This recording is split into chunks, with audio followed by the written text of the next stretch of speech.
मडकी वस्ती परिसरात महिलेचे मृतदेह आढळले, खून झाल्याची चर्चा। याबाबत मिळालेली अधिक माहिती अशी की सोलापूर पुणे महामार्गावरील मडकी वस्ती परिसरात एका झाडाखाली एका महिलेचे मृतदेह आढळल्याने एकच खळबळ उडाली आहे। दरम्यान सदरील घटनेची माहिती फौजदार चौडी पोलिसांना देण्यात आली असून फौजदार चौडी पोलीस ठाण्यातील पोलीस हे घटनास्थळी दाखल झाले होते।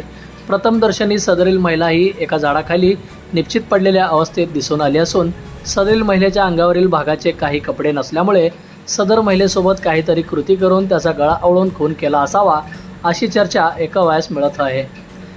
दरम्यान सदरील अनोळखी महिलेचे मृतदेह शवविच्छेदनासाठी सिव्हिल हॉस्पिटल येथे पाठवण्यात आले असून यासंबंधी अधिक तपास फौजदार चौडी पोलीस करत आहेत।